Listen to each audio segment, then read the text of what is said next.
Nigeria's manufacturing drops in November. Britain plans to tackle future rights of EU citizens in Britain and Britons living in the EU in Brexit talks.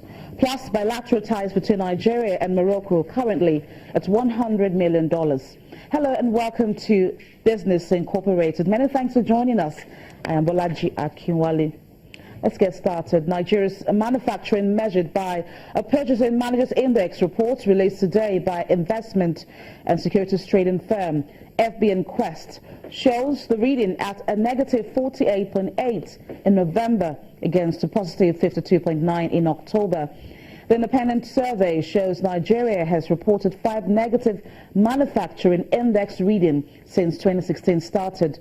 In the month just ended, all 5 sub-indices in the PMI deteriorated as domestic manufacturing contracts 3.4% in the second quarter and falls further 4.4% in the third quarter of the year. The decline in PMI reading in November was attributed to squeeze in consumer demand, fall in capital projects, and acute shortage of foreign exchange. And a new set of data released today by the Bureau of Statistics shows Nigeria's trade balance improved 16.3% in the third quarter to 4.721 trillion naira. In the 3 months ended September, total trade balance was an improvement of 661.5 billion naira over the second quarter. In terms of exports, crude oil contributed 84.2% for 1.944 trillion naira to the headline figure of 2.308 trillion naira. Total exports was higher 29.1% in the quarter under review. Nigeria's imports grow 6.2% to 2.413 trillion naira as September ending higher by 140.7 billion naira. Trade deficit was therefore much lower at 104.14 trillion naira in the third quarter against 484.238 trillion naira in the second quarter of 2016. And U.S. President-elect Donald Trump is to name former Goldman Sachs partner and Hollywood financier Stephen Mnuchin as his nominee for Treasury Secretary and billionaire investor Wilbur Ross to head the Commerce Department. Mnuchin was speaking to journalists who wanted to know his plans when confirmed. The tax plan has both the corporate aspects to it, lowering corporate taxes so we make U.S. companies the most competitive in the world, making sure we repatriate trillions of dollars back to the United States, and the personal income taxes, where we're going to have the most significant middle-income tax cut since Reagan. I think it's terrific. The president-elect and the vice president picked up the phone and called the CEO of United Technologies and told him we wanted to keep jobs here.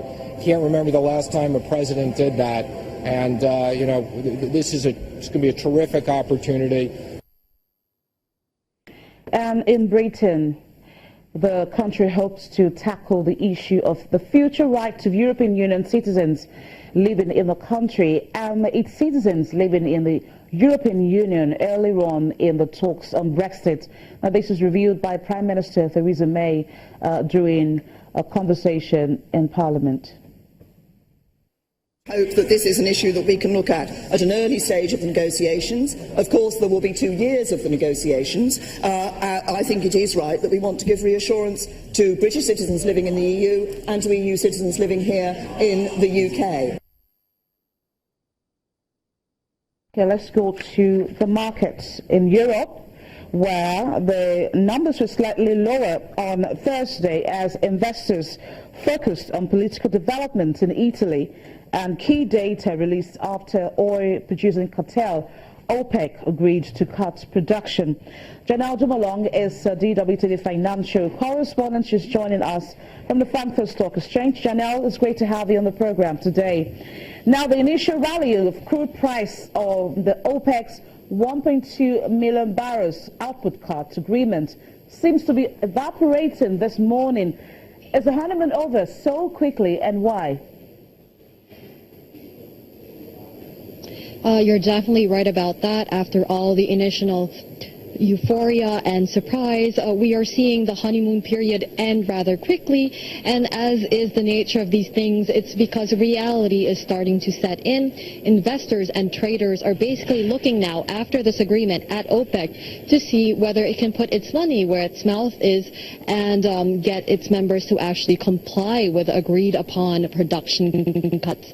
Because we know that there's a history of them ignoring these agreements when they have been in place. And of course, the other question that remains unanswered here is what the other big oil producers are going to do. We have heard from Russia. We do know that Russia has also pledged to cut its production output. But there are also other producers like Alaska, like Azerbaijan, not to mention the U.S. producers of shale oil who will definitely ramp up their development activities now that there's this golden opportunity for them to grab more market share from the OPEC members.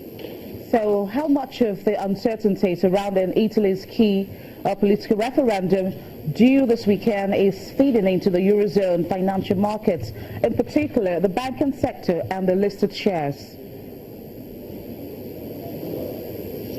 Well, it's actually weighing down pretty heavily on European markets. If you can see behind me, the DAX is definitely looking a bit worse for wear, and it's hard to blame investors for their skittishness if you just look back at this year where so many of the forecasts have been wrong, with regard to the Brexit vote, with regard to the election of U.S. President-elect Donald Trump.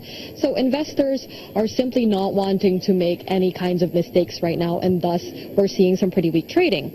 And particularly, of course, Italy's fragile banking sector is now in focus because a no vote from the referendum on Sunday could result in some political instability. Now, Italian banks have about 345 billion euros in bad loans, and that accounts for about a third of the bad loans in the Eurozone. So they're in a really precarious position here, and the share prices are reflecting this nervousness ahead of the vote that it could get worse. Now, for example, I'd like to share with you the shares of Banca Monte dei Paschi di Siena, for example. They are down 2.20% today, trading at around 20 euros and 88 cents.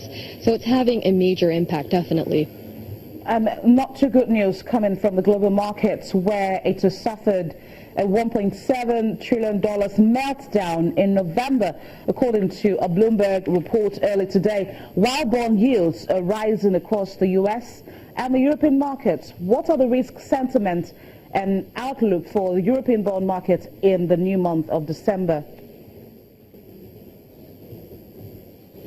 Well, a lot of analysts are actually looking at the European bond market right now with a mixture of interest and a bit of anxiety as well. And a lot of it has a lot to do with the uncertainties regarding the future of the ECB's bond buying program. Remember that we've just seen a slight uptick in inflation in the Eurozone, and the ECB is probably going to take this as a sign that its massive stimulus program has been working. But this news could also mean that investors could dial back expectations that the bond buying program will be continued.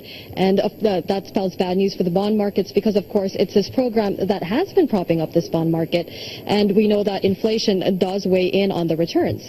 So analysts say that the uptick in global growth and inflation is likely to continue, and that will continue to push yields up even higher.